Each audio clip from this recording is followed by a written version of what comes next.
Today, I'm very happy to be joined by Heather MacDonald. She is a fellow at the Manhattan Institute, a contributing editor at City Journal, and a New York Times bestselling author of many fine books, including her future New York Times bestselling books, the upcoming When Race Trumps Merit, How the Pursuit of Equity Sacrifices Excellence, Destroys Beauty, and Threatens Lives. Welcome, Heather. It's a pleasure to be with you, Alex. Thank you for having me on. Thank you for coming on. I've followed your work for quite a few years now, and I have to say I'm very excited to have you on. And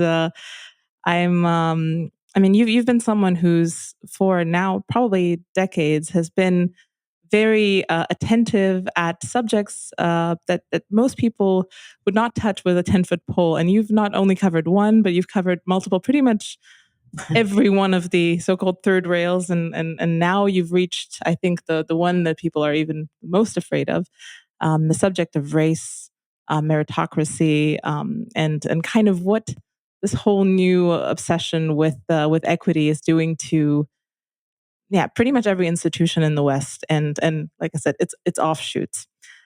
So maybe we could just start by talking about the book. I think, if I'm not mistaken, one of the core concepts here that you look at and try to dissect is the legal standard of disparate impact, and kind of how that trickles into all of this institutional failure that we see every day. So maybe you could start with that, and then we'll see kind of where we go. Well, right now, Alex, any institution that does not have a proportional representation, above all of Blacks, I think that the sledgehammer that's being taken to Western civilization is driven overwhelmingly by the race issue, although obviously the sex issue and the gender issues are close behind.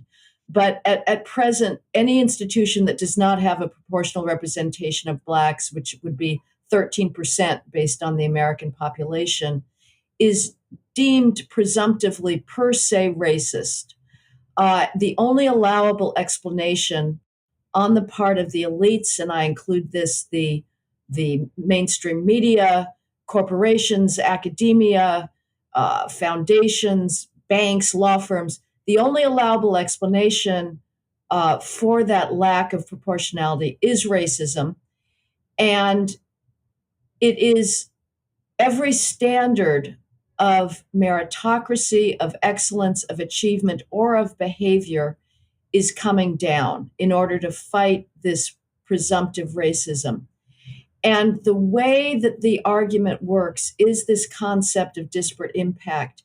If, let's say, a police force expects a certain degree of literacy to qualify for joining the force in a test, and Black applicants disproportionately fail that test, then we assume the test has a disparate impact, a disparate negative impact on Blacks, and the test must be racist. This game has been played for decades in police departments, in fire departments. All a bunch of Black would-be policemen or firemen need to do is say, well, this colorblind objective test of very, very primitive reading skills disqualifies more Black than white applicants. Therefore, we must throw out the test. And that's been going on. We've been lowering standards for decades. This disparate impact idea, it began in fairly narrow legal environments, but it is now spread throughout culture. And it explains basically everything in our world, explains the dismantling of standards, whether the getting rid of SATs, the law school test, the LSATs, the medical college admission tests, the MCATs are now in the crosshairs. Many schools have discarded MCAT requirements for Black students because all of these colorblind, objective, neutral tests do have a disparate impact on Blacks. The other thing that's happening in American society today is the very fast and very dangerous unwinding of the criminal justice system. And you'll get, the only people talking about the post-George Floyd crime explosion is white conservatives on Fox News and elsewhere, and they'll rail against these progressive prosecutors that are refusing to prosecute shoplifting, turnstile jumping, resisting arrest, other carjacking, other forms of theft, and even some forms of gun possession. And the conservative media will rail about this and, well, what's wrong with these progressive prosecutors? But they're missing the key link. Everything happening in the criminal justice system today in America that many people who believe in law and order rightly deplore is itself driven by disparate impact. Because it turns out, sadly, that every expectation of lawful behavior and every criminal law, when applied neutrally in a constitutional colorblind fashion, will have a disparate impact on blacks, not because the law is racist, but because blacks have such a high rate of criminal offending. And we have decided that rather than put more blacks in prison and contribute to the phantom problem of so-called mass incarceration, we would rather stop enforcing the law at all to avoid that disparate impact. Exactly. It does feel like it's some sort of civilizational level tests, like a certain like a blackmail that we're all failing at, Yep. where we would do anything but to actually, put our cards on the table and come to an acceptance of the fact that groups on average differ across dimensions, and they've differed for decades, and they've differed in kind of systematic, observable, statistically relevant and visible ways, which now maybe the statistics tend to cover up a little bit better. But it's fairly clear to the naked eye just by living in reality and encountering people in real life that there are these differences. And I mean, do you see any of this having any form of solution without first having a way for our civilization, our culture, the way we perceive ourselves, coming to terms with the fact that these differences exist, and they don't just exist across races, or so-called, I don't know, genetic clusters, because people that do say that race doesn't always map onto this, but there is some genetic substrate there that obviously it creates these patterns.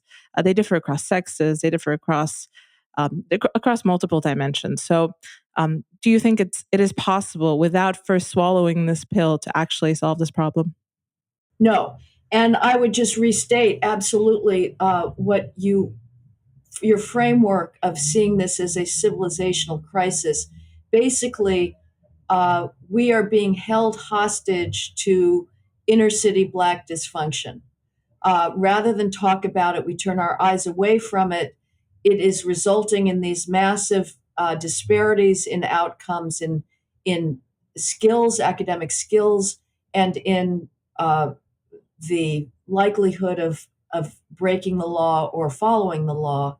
And the society at large would rather accuse itself of phantom racism. It's a form of hysteria or neurosis. We go around trying to come up with these sources of racism, and this preceded George Floyd. I remember, we remember the Jesse Smollett hoax in Chicago at that time, when the media was just in a state of absolute ecstasy about a possibility of finally confirming its narrative that white MAGA supporters were putting blacks, and in this case, gay blacks, at risk of their lives. At the same time, there have been these other crusades against completely imaginary forms of racism. There was a line of women's shoes, women's flats that had come out of Katy Perry's fashion house that had little cutout, abstract geometric cutout faces on the top of the shoe.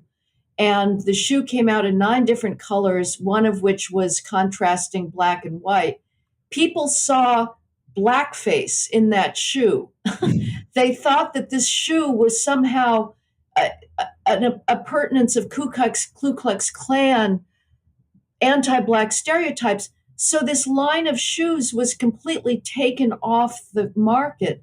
There were Prada had like a keychain or a sweater that people thought was somehow itself racist and conjuring up anti-black images, all of which is completely delusional.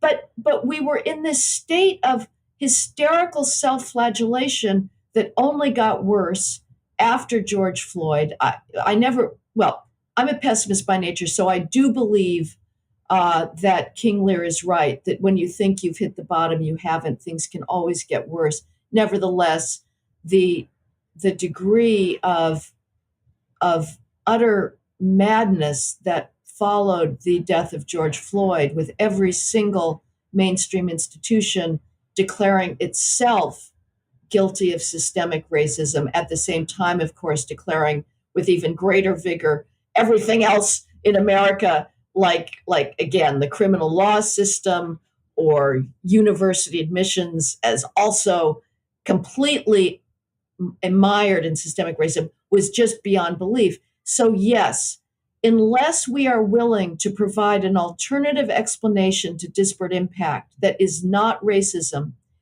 we will make no progress. And that's what, frankly, this is very tacky to mention a book, but that is in part of what the book is trying to do, is to give the data that is, if you bring it up in polite company, people cringe and they turn away. I remember years ago when I first started speaking on the police and trying to rebut this narrative that there is a epidemic of racially biased police shootings of Black men.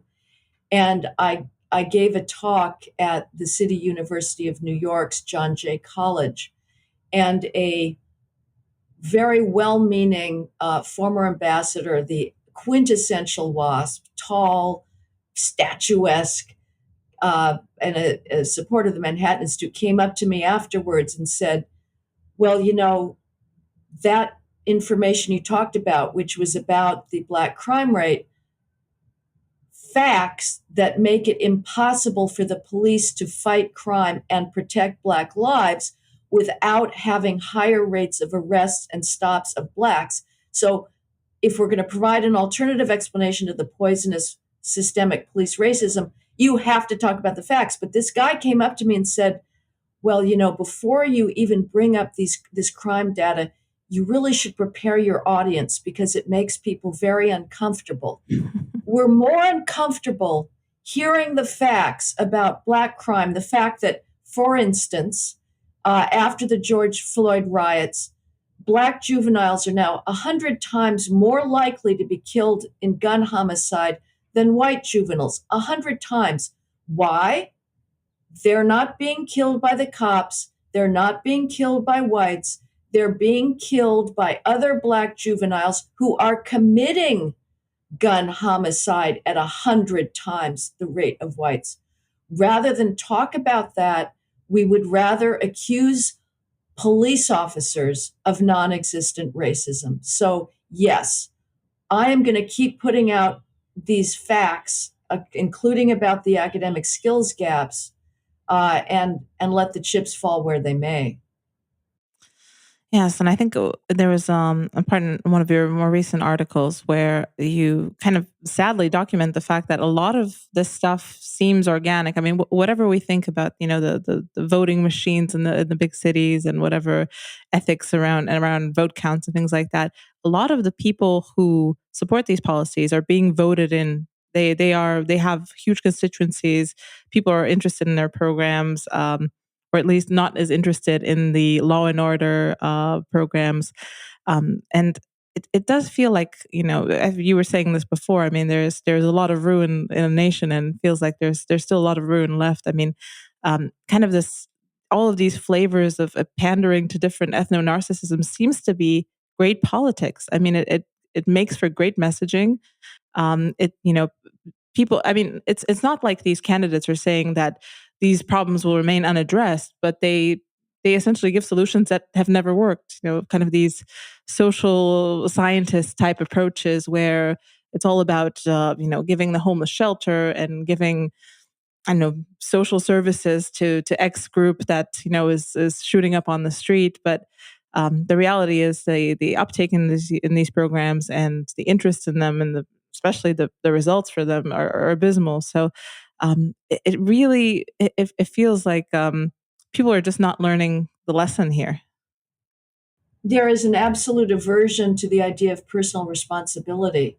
I was at a party recently and presented a thought experiment that I've written about, which is again to bring it back to the race issue. But you're right to broaden it out into street disorder and vagrancy policies.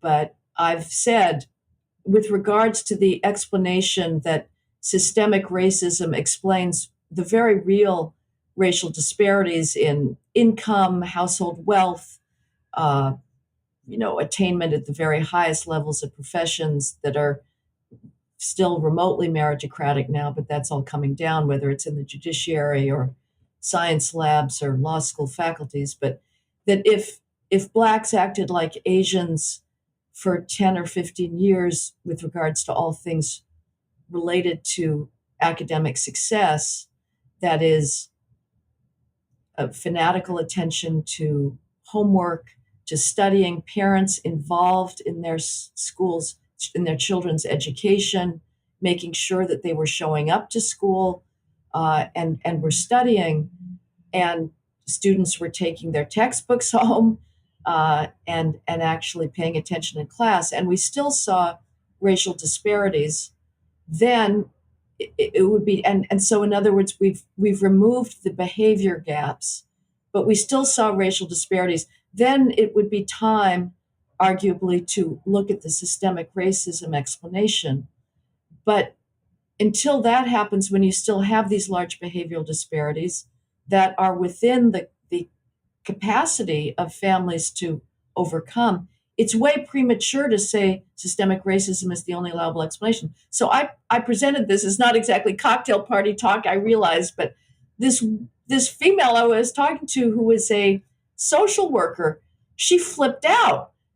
She was waving her hands and saying, "No, no, no, no, no! You may not do that. You may not impose any personal agency on blacks. You can't, because somehow, because of slavery and discrimination, and there, I would say that even worse than slavery in America's history was the daily petty gratuitous cruelty and contempt and just condescension that Americans continued to mete out to blacks subsequent to the eradication of slavery. That breaks my heart.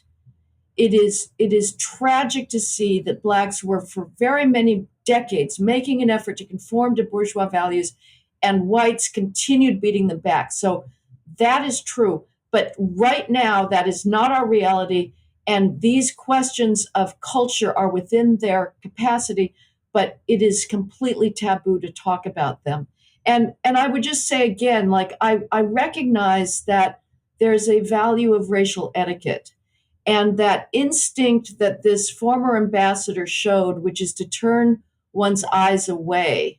And most whites really would prefer not to talk about the problems of blacks and sweep it under the rug. That is an understandable and arguably even legitimate reaction for social harmony.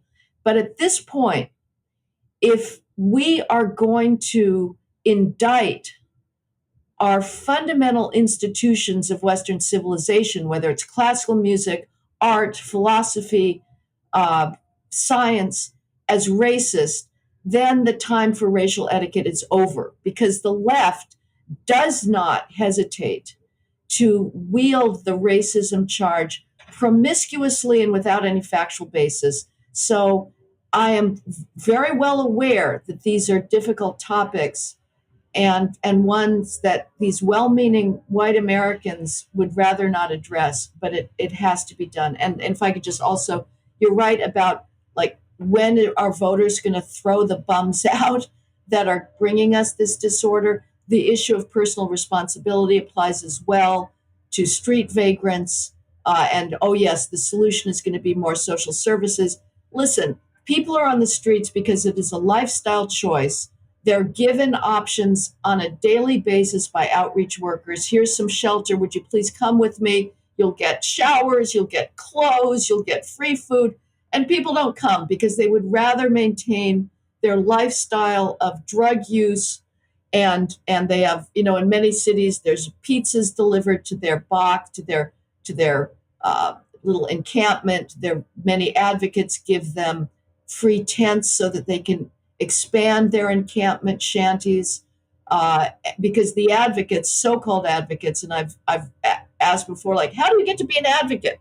You put up your hand and say, I'm an advocate for the homeless, and I believe that they're best helped by being kept on the streets, uh, where they can shoot up endlessly or take fentanyl. The reason the advocates claim that their advocacy means keeping the homeless, the vagrants on the street, is because they become, for the advocates, a visible symbol of the failure and heartlessness and cruelty of capitalism. That's why they're on the streets, not because we don't know how to solve this problem. You solve the problem by enforcement. You say, sorry, you don't get to colonize public space. You're out of here. Here's services, here's shelter. If you don't take it, I'm going to move you along and you can find someplace else to go. It is very easily solved. Yes, I think this ties into kind of the larger problem of what do NGOs contribute to this? I mean, number one, what is the legitimacy, like you said, of these Yeah. advocates with individual ones, and two, what is the role of NGOs? Because NGOs seem to be having quite the leverage in politics across the West and across the East as well, in Eastern Europe as well. I mean, as you could see from Ukraine, here in Romania as well, also all sorts of open society type organizations, doing heavy lifting for local parties, organizing and things like that. I mean, democracy has its issues. I'm definitely not, maybe one of its main proponents, but uh, the fact that NGOs, especially American NGOs, and a lot of them essentially paid by the state in many ways, have their fingers in all of these pies globally, and especially with regards to even to elections. I mean, George Soros is, I mean, not to sound conspiratorial, but he's definitely someone who is very involved in supporting many of these candidates who are light on enforcement for many of these laws. So, I wonder what you make of all of this. Well, yes, this is in the United States. I don't know if he's gotten involved in this in Europe, but in the United States, these left wing prosecutors that are not enforcing the law for the sole reason of avoiding disparate impact. If there wasn't a higher black crime rate, if blacks were not 33% of the prison population in the United States, even though they're 13% of the population, nobody would care about incarceration. The attitude would be lock them up and throw away the key. But because of disparate impact, that is why we are unwinding the criminal justice system. And Soros has funded many of these left wing prosecutors, whether it's George Gascon or Alvin Bragg or Kim Fox in Chicago. As far as the NGOs more broadly, it's a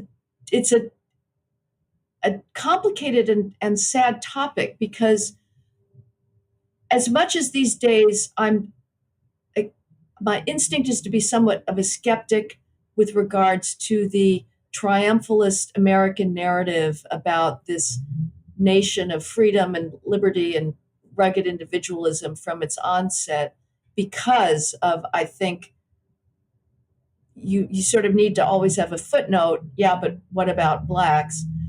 It is true that the American spirit of self-reliance and creating non-governmental organizations that de Tocqueville observed in the 19th century is really remarkable. American philanthropy, you go to the Uffizi galleries in Florence, and they've got these lucite plaques on the wall thanking their donors for allowing them to renovate the galleries. And it's practically uniquely Americans.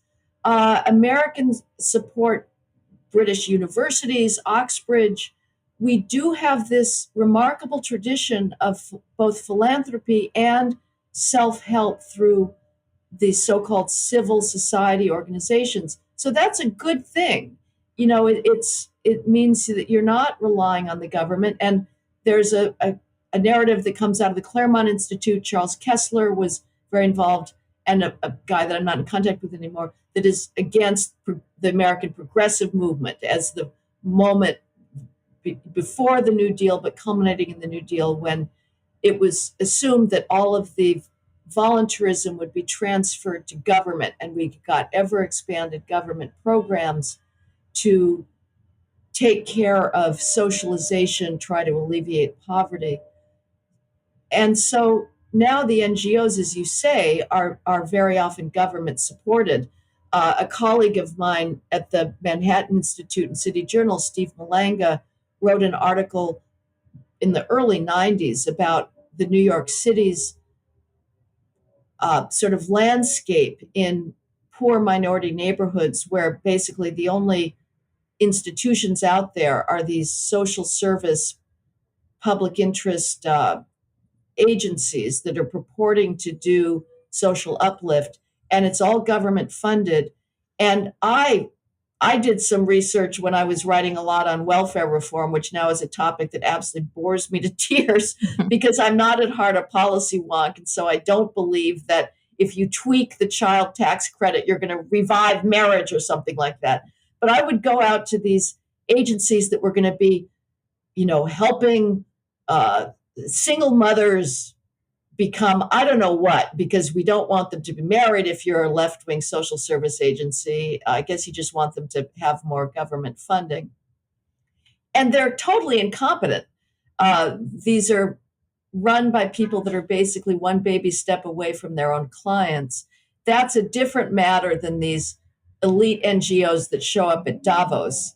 But in the case of anti-poverty work in the United States, it's a joke. They're assiduously, if not value neutral, pro anti-bourgeois values. I would ask them, well, what about marriage as a solution to poverty, which is in fact the best thing you can do to avoid being poor in America? I mean, American poverty is about one thing: family breakdown. End of story.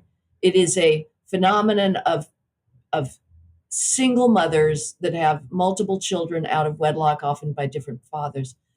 But you'd ask these social service groups, "What do you promote marriage?" "Oh no, we would never do that. That would be racist or something, or sexist." So the NGO, we've got many different NGO problems. The one you guys are seeing in Europe is a sort of a more elite, highfalutin one. But it is the question, like, who chooses these people? They don't have to pass any kind of voting test or anything. They just set up the shingle and there they go. Exactly. Yes. I mean, you make a really good point about NGOs. I mean, I wish we had those kind of um, civil society organizations that the U.S. is famous for, and I hope the U.S. still keeps having them because apparently they're relatively in danger. And I mean, this kind of like mutual aid societies and kind of like smaller scale things like, um, and I think there's the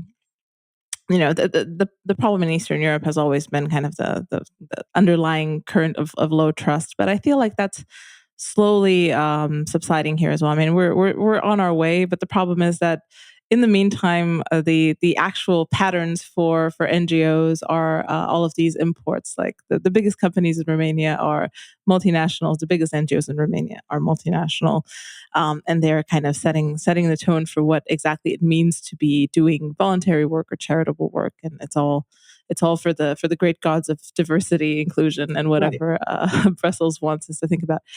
But you also had a great point, and I think this is something that people don't talk about that much because yes, it carries judgment. Like you're talking about bourgeois values and the value. I mean, Thomas Sowell is kind of famous for describing how it used to be to grow up in Harlem and I don't know sleep on his balcony and without the threat of being attacked or shot or things like that.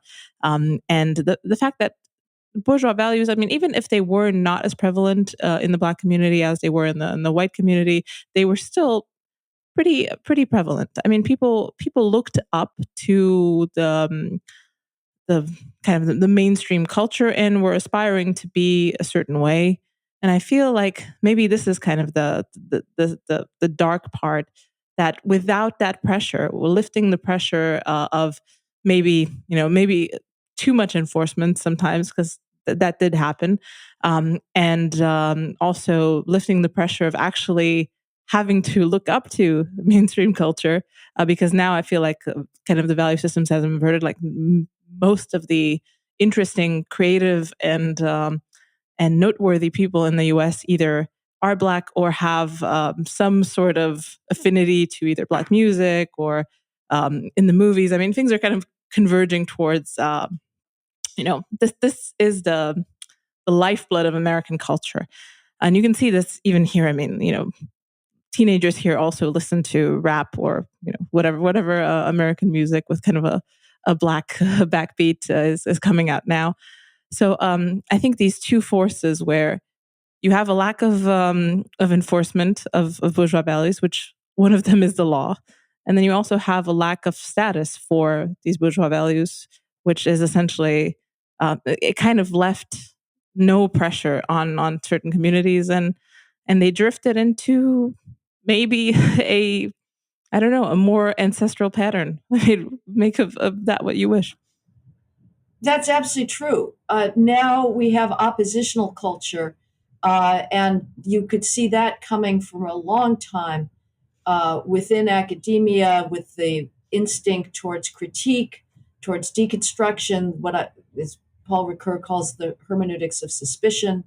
But within the Black community, the oppositional culture is particularly pernicious. I mean, it is a tragic thing that today's civil rights heroes are almost all thugs, whether it's George Floyd or Michael Brown, who's still venerated as a civil rights martyr, even though the Obama Justice Department itself disproved the hands up, don't shoot lie that was perpetrated by his buddies. This is the guy that was shot in August 2014 in Ferguson, Missouri, by Officer Darren Wilson, that set off the first round of what I've termed the Ferguson effect of the combined phenomenon of depolicing and the emboldening of criminals.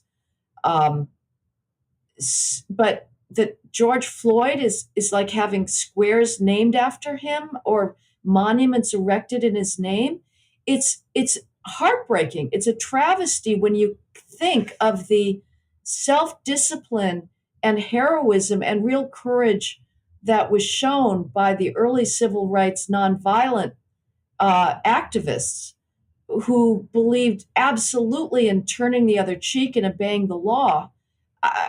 Things have really gone very bad. And you're absolutely right that through the 50s, there were mainstream Black institutions within those communities that put themselves in the role of promoting the values that lead to success. Respectability politics is now something seen as a term of opprobrium.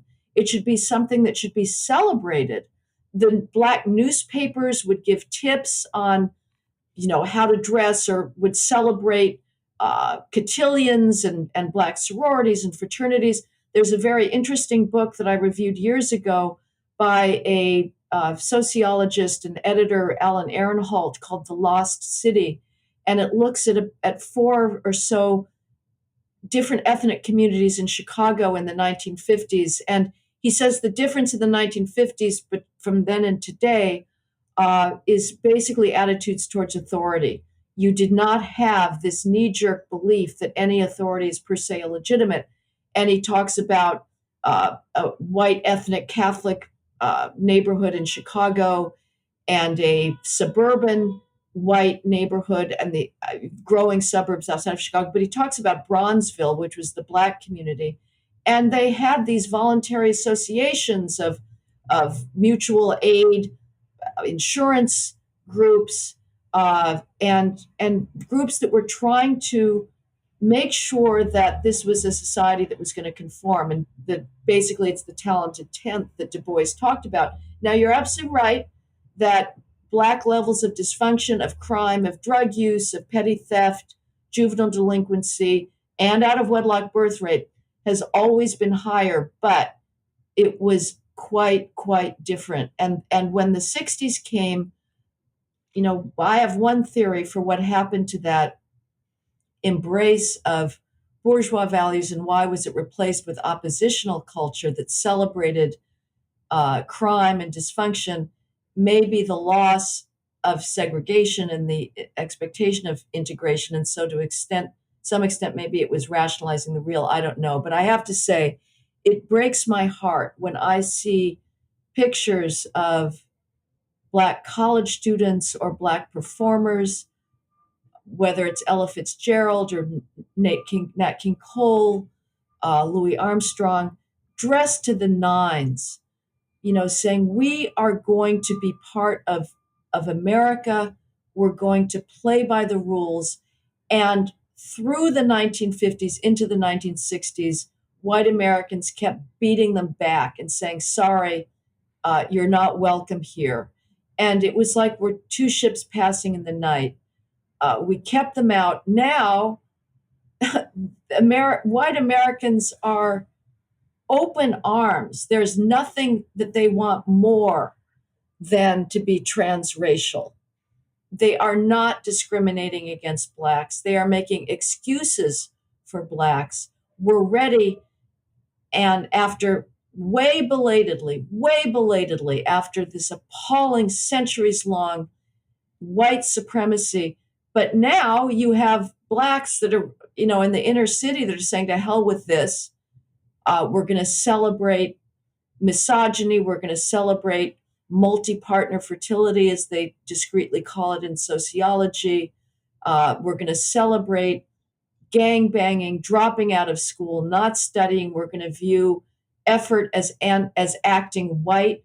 So it's a tragic kind of crossover of two paths that is going to take some kind of, I think, correction from within the Black community to overcome.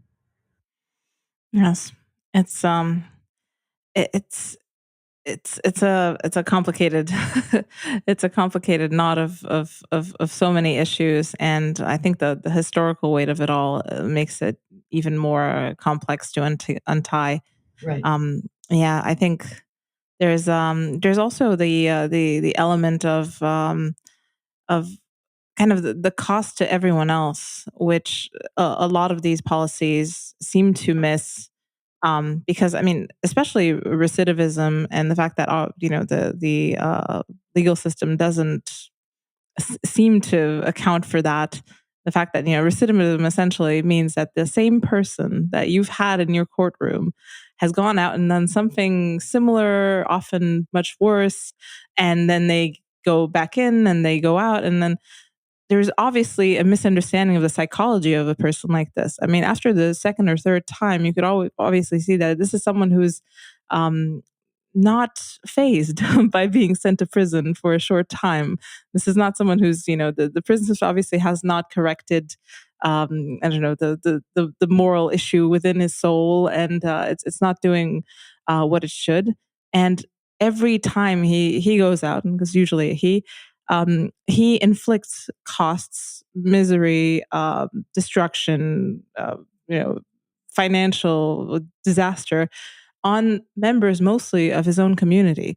And these costs seem to not appear in any tally. I mean, it's always about the interests and future and life of the criminal.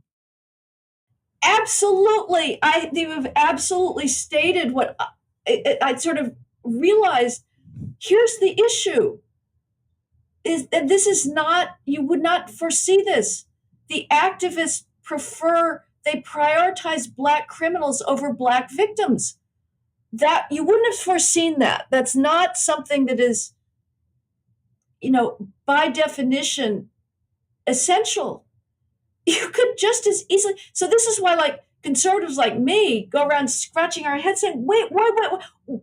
We thought Black lives mattered." And yet the only people talking about Black crime are white conservatives. The Black death rate is just astronomical. I talked about 100 times greater for juveniles, 100 times greater chance of getting killed in gun homicide if you're Black between the ages of 10 and 24.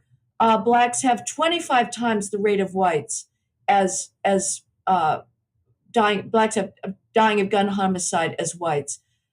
Why doesn't anybody care about these Black children, these heartbreaking girls, toddlers that are shot in the head, that are brain dead or dead, actually dead for the rest of their lives in these barbaric drive-by shootings, and the activists would rather get the criminal out of jail? It is totally bizarre.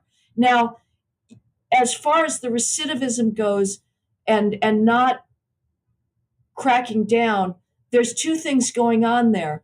One is just sheer need for triage. Violent crime in the United States is so high. You guys in Europe, you have no conception.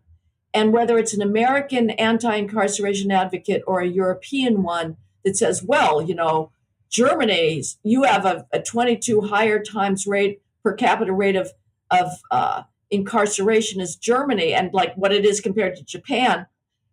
Guess what, guys? You guys do not have this violent street crime that we do. That is what explains American incarceration rates. I think Japan has maybe 10 homicides a year in the entire country of 130 million. America has way over close to 20,000.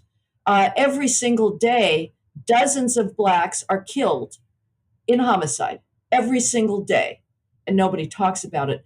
But so we're overwhelmed. So you have a lot of big city prosecutors that are basically saying, you have to do something really serious for me to take any interest in you. It turns out that only 3% of people who commit crime actually end up in prison. Most of them, if they're caught at all, are given probation or parole. Probation, which means we'll keep you in the community and pretend to monitor you, which doesn't happen. But the other reason now is the disparate impact one. So you've got both an overwhelmed system and one that has decided that it's systemically racist. But in fact, Alex, the issue is not really length of sentence, although at some point it does come in. But what also matters, there's a movement that is sort of, I haven't noticed it in a long time, but I wrote about it maybe 6 years ago, called, I think, Swift, Certain, and Fair. And it builds on the ideas of criminal justice reformers like Beccaria in Italy, which is that what matters to the criminal mindset is the swiftness and certainty of punishment, not necessarily its length. So that you got to catch somebody immediately, and rather than have a trial a year away, which is what happens in our overwhelmed criminal justice systems, within there are constitutional speedy trial requirements, but still, there's not, you don't have the certainty that you will be punished. And so imposing a 25-year sentence, if that only happens once every 100 times that somebody is caught, that's not going to really matter. So that being able to do things swiftly and certainly depends to a large extent on the functioning of the criminal justice system. And right now, our police departments in the United States, thanks to the anti-police rhetoric that reached deafening levels of volume after the George Floyd race riots, they're down by a third in terms of manpower because recruiting is over. Nobody wants to join a profession where you're a racist from day one. And the flight from the profession through retirements and people just leaving before retirement is massive. And so you don't have the manpower necessary to make the arrests, and the courts are overwhelmed. So that's a large part of the problem. But yes, we should put the focus of public policy on people who obey the law, not those who break it. And now it's just reversed. I've called it the great inversion or the great abdication. The focus of public policy today is on the dysfunctional, the criminal, those who are outside the social order, and everybody else who's just trying to raise kids in a decent environment. They don't get the attention of policymakers. It's a very perverse inversion. Yes, I mean it's a concept that rhymes with Sam Francis' idea of a narco tyranny. I mean the police doesn't really care what happened to the law abiding. I mean they're more concerned with kind of not harming the criminal and making sure that the oppressive mainstream does not interfere with the life of the underclass. Yep, weird. It is really weird. Yes, I think I mean, you've praised Rudy Giuliani in the past, and I think the whole idea of broken windows policing, of kind of preventative policing, of stop and frisk and things like that. Do you think there's number one? Are these policies effective? Were they as effective as some people on our side think? And two, is there any chance that anyone anywhere, maybe Florida, would start doing them again?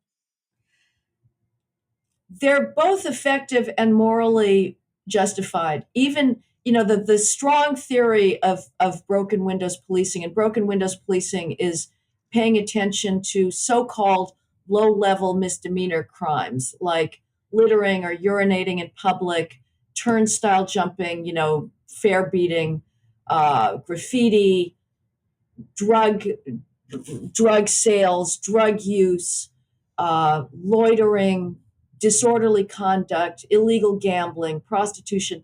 These are all viewed as non serious crimes. Uh, I would say when you're living with such crimes in your neighborhood, they are not non serious. But the strong theory of broken windows policing, which grew out of a famous article in 1982 in Atlantic Magazine, co-authored by James Q. Wilson, a late social conservative, one of the few conservative social scientists, and George Kelling, also late, who was a Manhattan Institute fellow and a criminologist at Rutgers, was that if you pay attention to the small issues, if things will get better, and if you ignore low-level street disorder like broken windows, if there's a building, abandoned building, and all the windows are broken out by teenage thugs, and you let that building stand there, the disorder will spread because people see that there's nobody in control. There's no informal social controls in that neighborhood. And so you'll be more likely to litter or do graffiti or steal. There's been some nice empirical experiments testing this out of Holland and Amsterdam that uh, put like a bike that was broken or stolen in a neighborhood and watched what happened, and people were much more likely to engage in other types of crime. So the strong theory is you allow this disorder to spread, it'll bring more crime. And if you take care of it, you take care of higher levels of crime.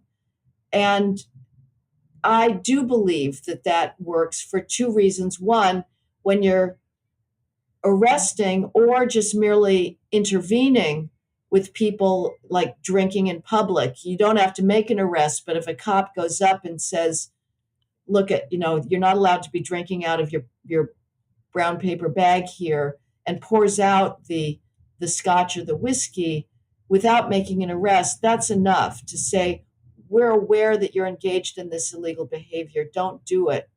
That that you in enforcing those laws, you often come across people with outstanding warrants.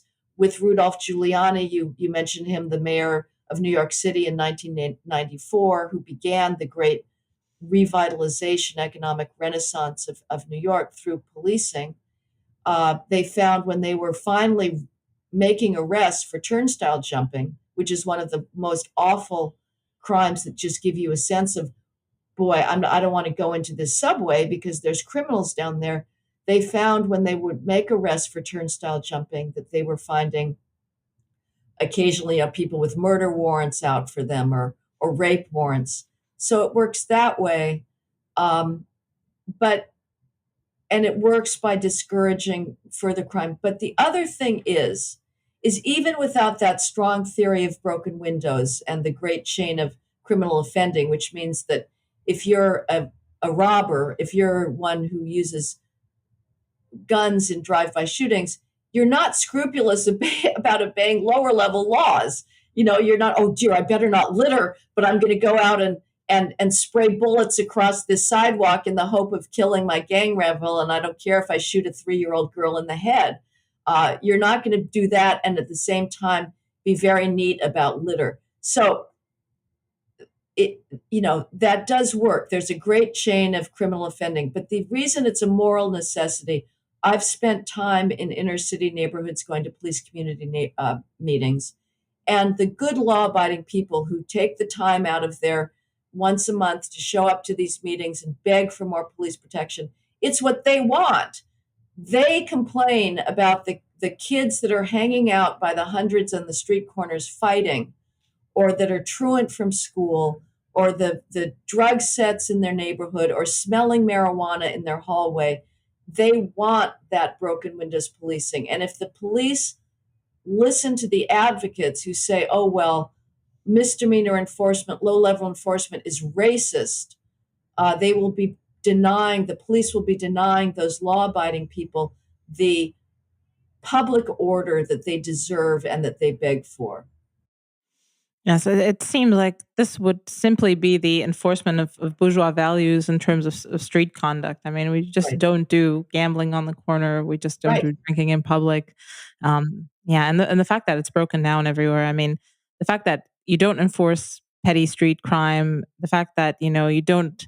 It's also the loss in status of a lot of this, and that kind of is also tied into the epidemic of fatherlessness. And once you devalue the very thing that made your civilization great, and that a lot of people aspire to. I mean, that's what a lot of people in the West don't realize, that um, even people coming from the East, like myself, we aspire to these values, and when they disappear, a lot of the respect also fades. Like I know a lot of people who live in places like London, in the UK, or in Western Europe, who do different works. I mean, some people work at fancy banks, some people are Uber drivers, but the kind of the underlying current now, and it didn't used to be like that maybe 10 years ago, is that they're there for money. They're not there necessarily to participate in a society.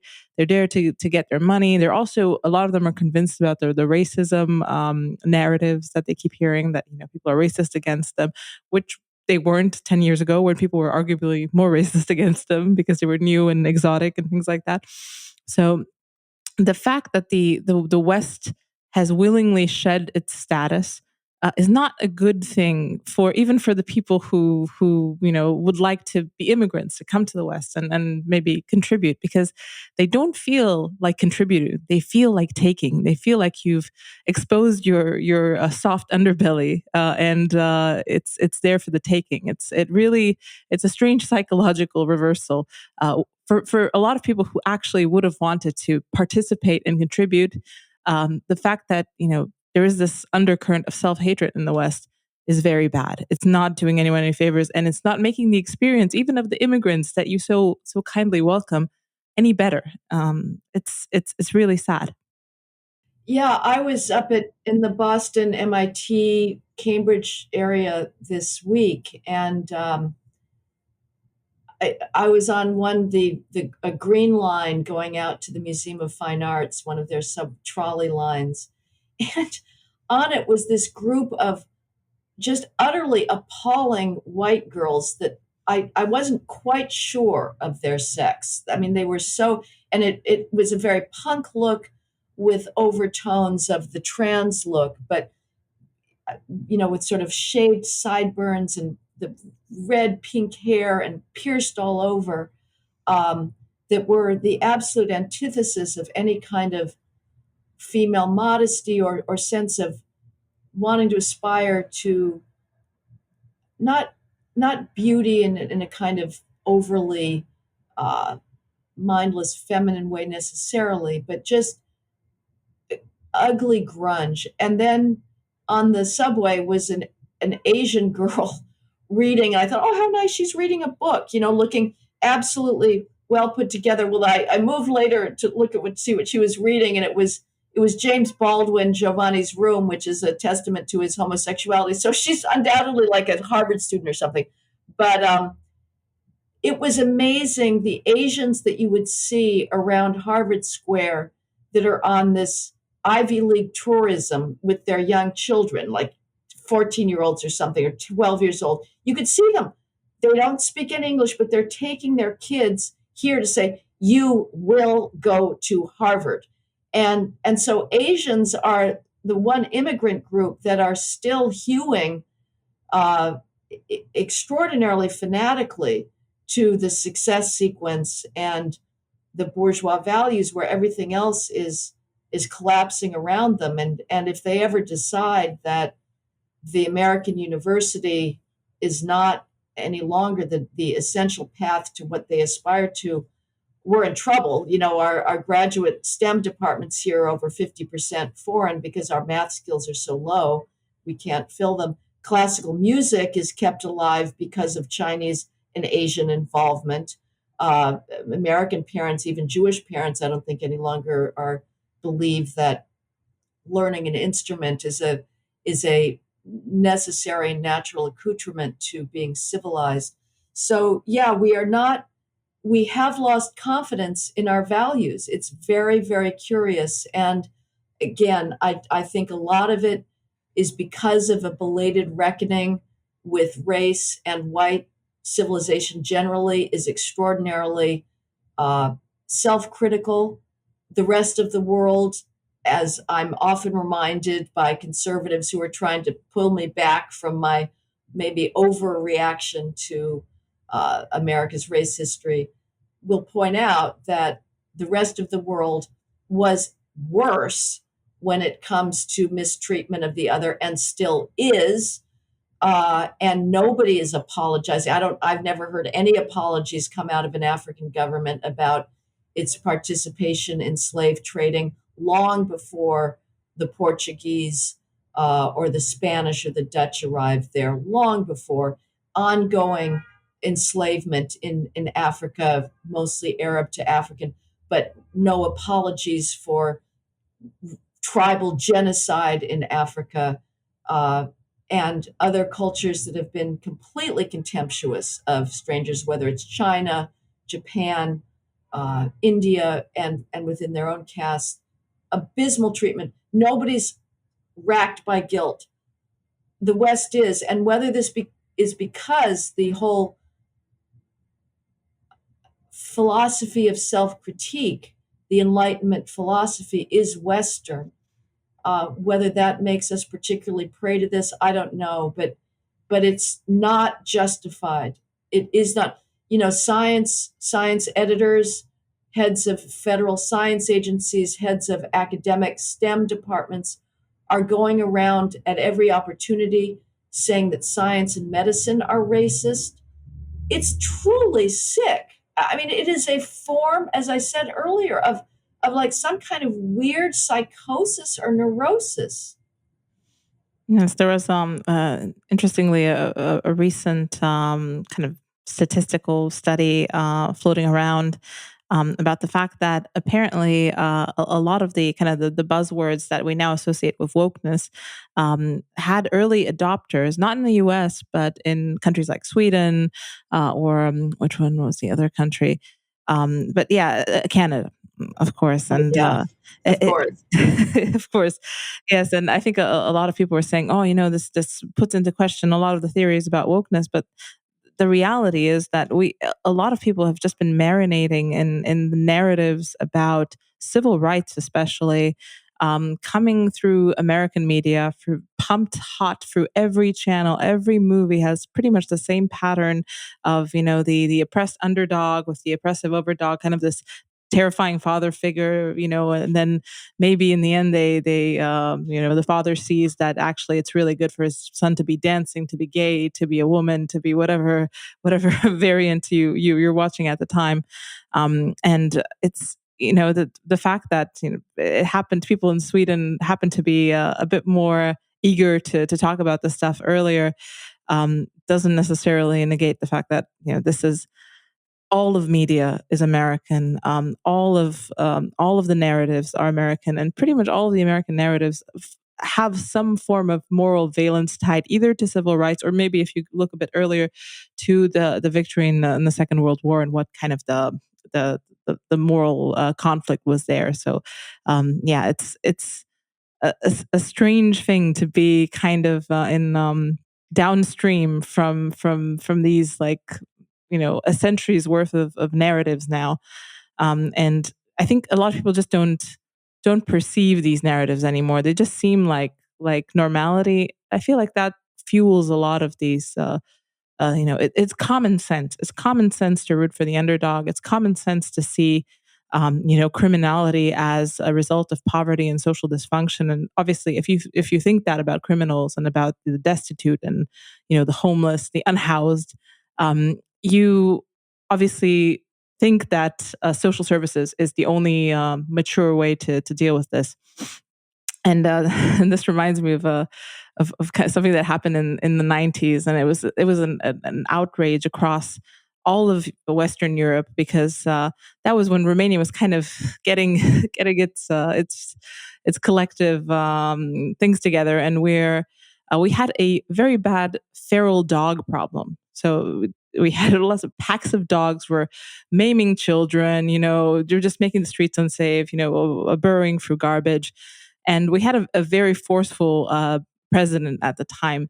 And it was, Brigitte Bardot had to come to Romania to cry about the dogs, because he said, he was planning essentially a pogrom of the dogs. We would get rid of the dogs, and in the end we did.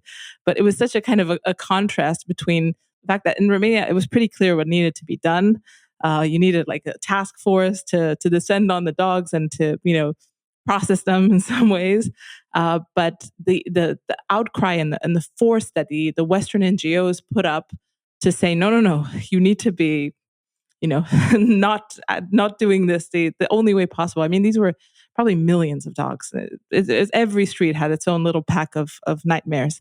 So the problem had been dealt with, but the worldview that was even then coming in from the West, the fact that just it's much better to not do anything than to actually solve your problems, if the problem solving is unpleasant, was very telling, and it kind of set the tone for a lot of stuff that happens afterwards.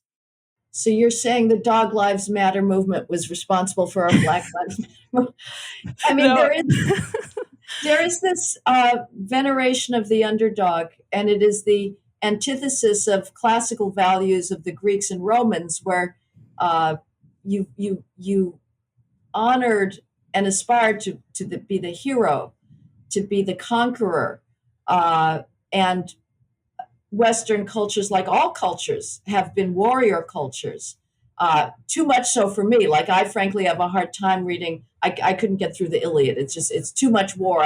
In that thing alone. Maybe I'm a typical girl, but the sense of we aspire to strength and success is just the opposite now. Now, Nietzsche said that was Christianity that venerates the victim, and he rued the fact that we've moved away from those classical values. But definitely now, we always feel like it's the so-called underdog that is, and we portray the underdog as always a helpless victim of external forces, stripped of any personal agency, and would rather blame ourselves for any disparities in life circumstances, and don't believe in enforcing norms and having high expectations for people. We're now in the business of always making excuses, um, and also obviously the sort of normalcy that you mention of two parent married families. Those things are now seen as oppressive. The the speed with which the anti-establishment establishes itself as the norm and as the default is really astounding. And it puts, obviously, most stunningly with regards to trans claims, that immediately put anybody who is defending notions that were absolutely standard through all of human history and are still standard in most of the world on the defensive about trying to say that, well, biological mothers and fathers should be the norm. You have to justify that, or you have to justify saying that biological males should not play against biological females. Those who would defend what was completely taken for granted are now seen as like, how dare you say that? The left manages to dominate every cultural field with an increasingly preposterous set of claims that they manage to repackage as what should be the default values of our society. I'm skeptical that Sweden or even Canada was that much before us. I don't know the study you saw. Um, it may be just one study that finds a few ideas like this, because we had, I can't remember now if it was the 1960s or 1970s, a very important book that was about blaming the victim. It was the title, Blaming the Victim. That if you were to hold inner city residents to any kind of expectation of self control or not getting involved in gangs, you were blaming the victim. And so any kind of respectability politics were completely discredited. I kind of doubt whether Sweden or Canada had the social conditions that would have given rise to that, when, again, America all of a sudden notices, the Southern whites are acting like absolute madmen. I mean, they are these people that are spitting on children and beating them. What the hell is going on? I doubt whether, and that produced this great flight from single standards of behavior. I doubt whether any place else in the West had anything comparable to that. They don't have our history, but maybe so. In any case, right now it is the case that other places in the Anglosphere are doing a very good job of sometimes pioneering new ways for whites to be guilty.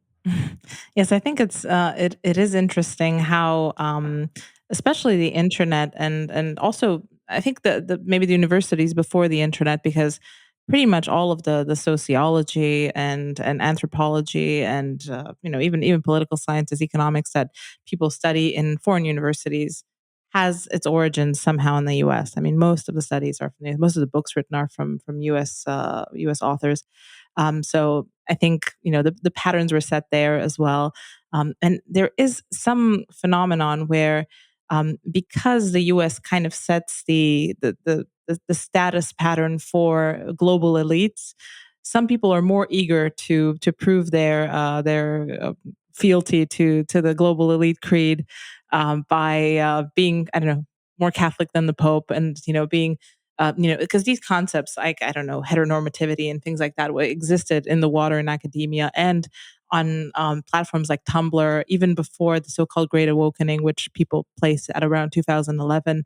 And it just seemed like social media was a huge accelerant for it. And the places I think that were primed already, I mean, Canada, pretty much the state religion of Canada is to be more enlightened on civil rights than the US, even though they don't have the same demographic makeup, the same history, anything like that. And Sweden, I mean, Sweden is, relatively left to utopia. People are already kind of primed to think about that. And it's very easy. And I can say that as someone who's lived, pretty much in a majority white country, it's very easy to be anti-racist when you have absolutely no interaction with people of other races. It's in theory, it's absolutely logical and nice and great to be anti-racist. Pretty much everyone I know in Romania is anti-racist. Exposure to other cultures, other races makes you question some things. I'm just I'm just gonna put that out there. So it's you can escalate things quite significantly from afar, if you follow the same school of thought, and everyone follows the same school. I mean, I studied in Austria. I mean, what did we learn? Keynes, Krugman, Stiglitz, and this is, I study economics, obviously, and this is pretty much American stuff. So yeah, I think this is a language of the world. This is a knowledge of the world, and the fact that, yeah, I don't know, Swedish academics were a little bit more trigger happy when the internet came on. I don't think doesn't prove that U.S. is not the center of this. Yeah, I know that the consensus opinion is that this is all internet based and social media and whatnot. I don't know. I frankly, I guess I shouldn't. I don't have the qualifications to weigh in because I don't really do much social media. But I can just say that these academic trends were there since the 80s, at least, with the multiculturalism and the hatred of Western civilization. So none of these ideas are at all new since the internet era.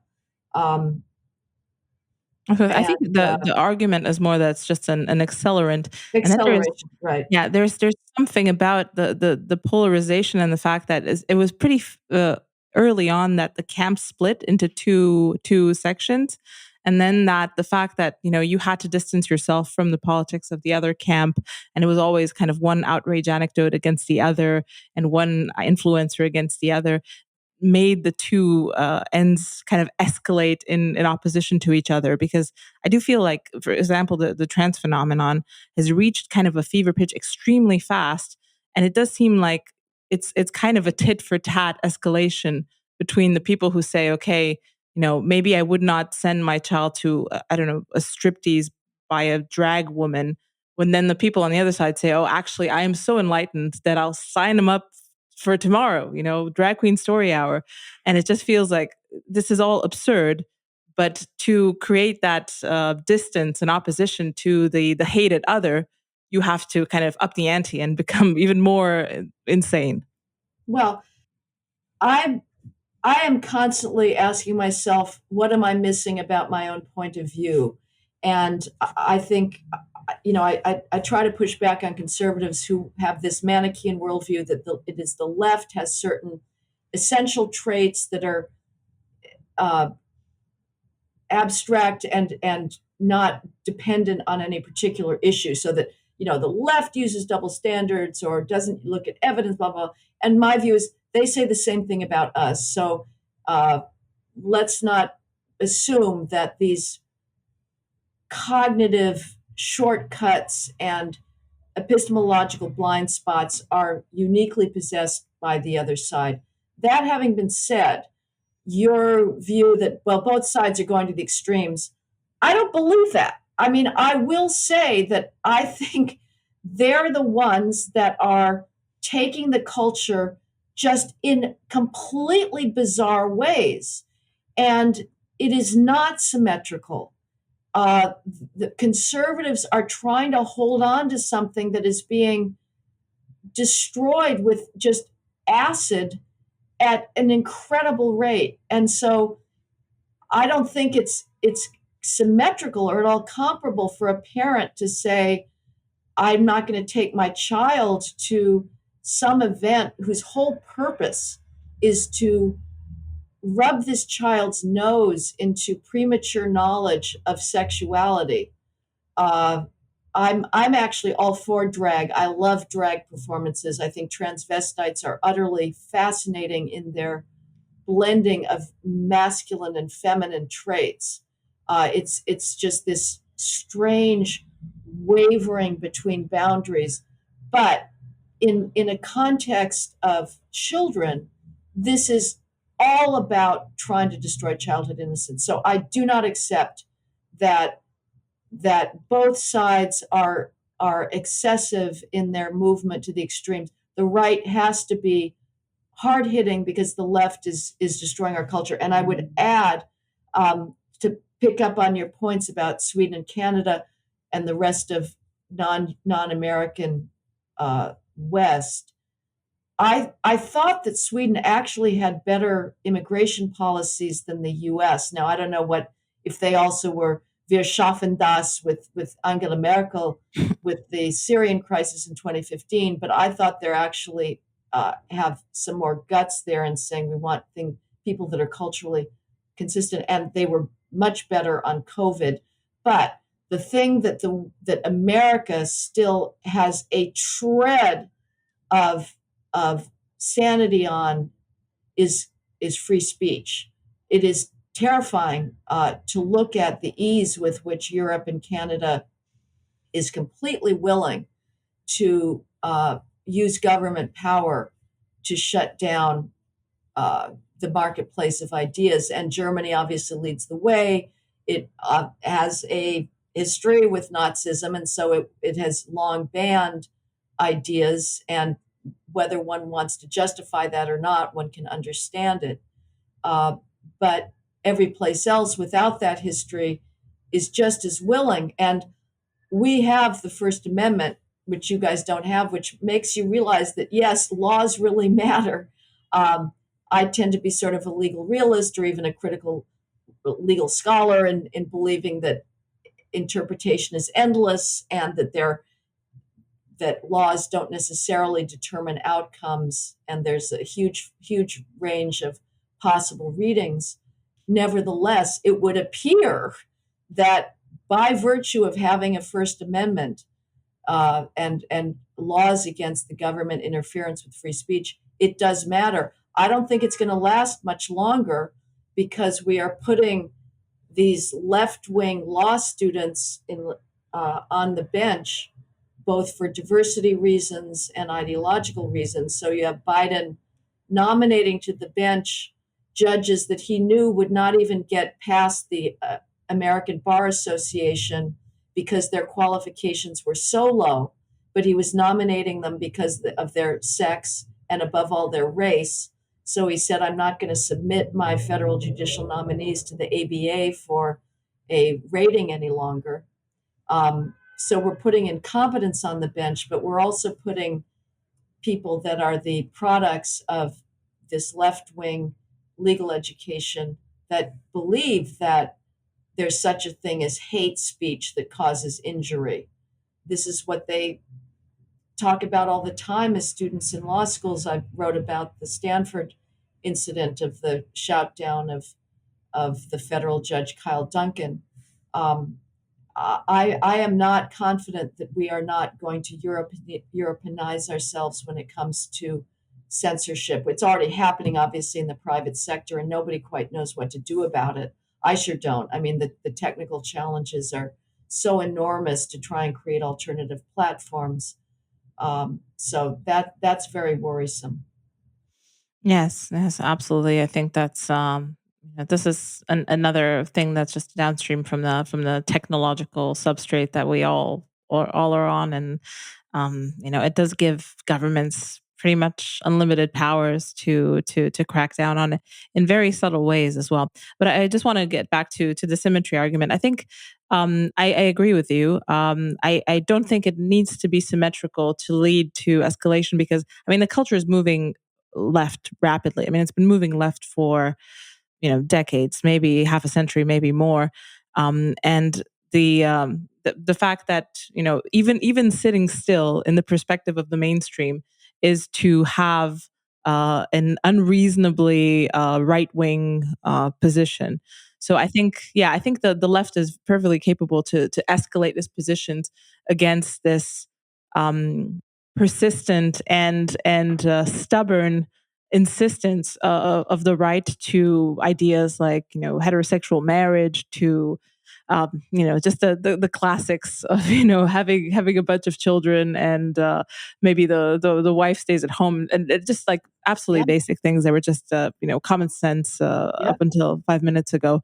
Um, and also to escalate against kind of the specter of all of these things because I was talking about media before. I mean, if you look at a lot of the patterns in media as well. I mean, this figure of the overbearing, oppressive father. I mean, everyone on the left seems to have some form of that archetype in their sights when they're rebelling and they're building up their vision of how much more rebellion. And then the media obviously serves them all sorts of ways in which to rebel. Now we support trans people. They need their surgeries. They need their hormones.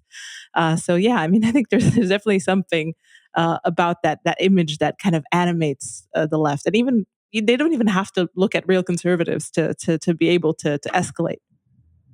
It's incredible. I mean, it is a war on males. White males, they're doomed. I mean, they're at the bottom of the heap. They get considered for jobs only after the diversity search has completely petered out unsuccessfully. And the hatred of male virtues, again, to get back to the Nietzschean point of the male virtues of courage and valor and yes, military conquest, those are all now disparaged in an increasingly feminized world. Uh, and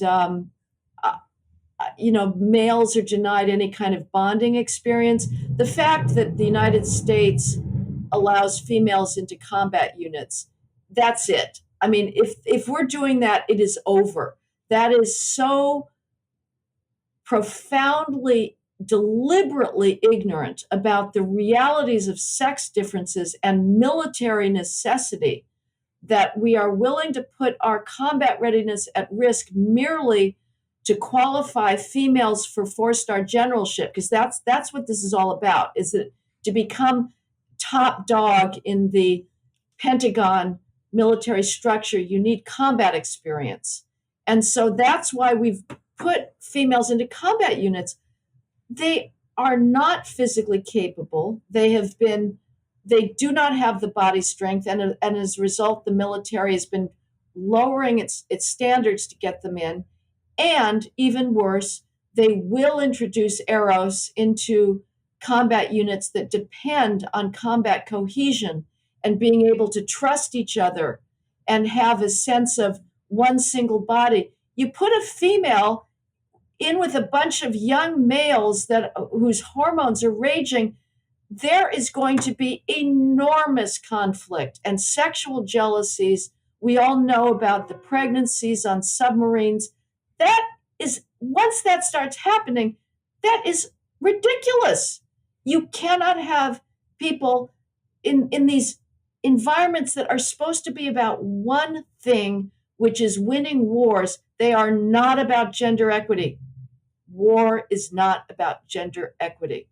But the fact that the US military is willing to put up with this bullshit shows how completely we have lost any contact with basic biological, physical, national realities. It is utterly stunning. And yes, where did this begin?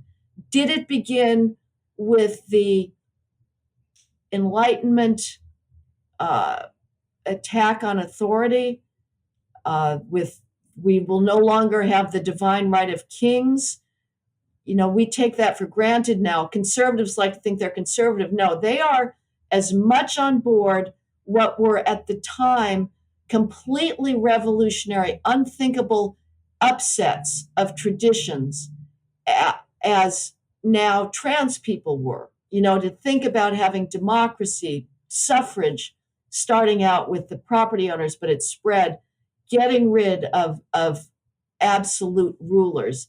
These were radical changes that defined the West, and how you stop on that path and say, well, yeah, that was maybe okay to have constitutional government, to have a check on the king's power, to have balance of powers, to have vote, to have citizens, democracy. Oh, that's so great, so great.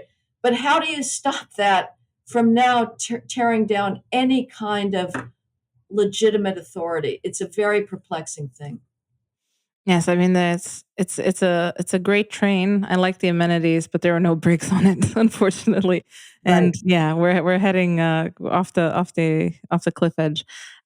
Yes, I think we're coming up on time. I completely agree with you. It's also a very big question. I mean, did it start with the Reformation? Did it start with the printing press? Also, one of the main theories. The Enlightenment, big candidate, but yeah, I think we're at a crossroads in history, and if the Western vigor doesn't pick up in one way or another, in the types of characters that built the civilization that I look up to and I admire, yeah, I don't really see anyone fixing the trajectory. But yeah, I want to ask you the question of the show. This is the last question. Everyone gets this question, and it is about a subversive thinker in the spirit of the show that you think is influential, should be more influential, maybe is underrated, and that people should read, inquire about. This could be any sort of thinker. I mean, we've had film directors, artists, musicians, mostly writers, I have to say, but all sorts of characters recommended. Well, after a discussion about the need for authority, I don't know why we're supporting subversive thinkers, Oh yes, except obviously we come so far circle that to be for authority is itself subversive. But exactly. again, like this just gets back to our issue. You know, what authority do we like and what don't we like? And it tends to be I like the authority that gives me power, and I don't like anything that interferes with my maximized autonomy. So anyway, let's see. Well, so again, I would substitute maybe subversive for underappreciated. Um, for me, I think a, a writer that has given me a framework that helps me explain a lot about our world is Edward Banfield, a sociologist at Harvard, who wrote what was viewed as sort of a subversive book, that a collection of essays that's been put together called The Unheavenly City. And one of his chapters was something cheeky like rioting for fun and profit. He was writing this during the 1960s civil rights, so-called civil rights riots that were breaking out across society. And I take that civil rights part back. I don't believe that riots are ever justified by anything to do with rights. They are always, always contemptible and culpable. But of course, they were being romanticized at the time, and Banfield was having nothing of it, and said, "Oh, come on, these people are just opportunistic. Opportunistic. You know, they're stealing televisions has nothing to do with voting rights." But he had a template that distinguished for him. I think he used the phrase still sort of upper class, middle class, and lower class, that was uh, time horizon and one's capacity as a group, social group, to be future oriented and defer gratification. And for him, the trait of the aristocrats are they're very future oriented. They have a sense of their past generations, but building a world for future generations. And as a personal matter, uh, being able to defer gratification and have future orientation means that you're not going to go out partying tonight. You're going to actually stay home and study. And the middle class is sort of halfway there. Yes, they do defer gratification, but not as much. And the for him, the lower class, the characteristic of lower class, underclass behavior is no self control. It's no impulse control. This is crime. You know, you want something, you can't even think about, well, what if I get arrested? Right now, all you want to do is get that thing. And the capacity to defer gratification for a more distant goal is something that, in his view, does set apart different class structures. And I think that's, for me, has been an interesting way to look at social reality.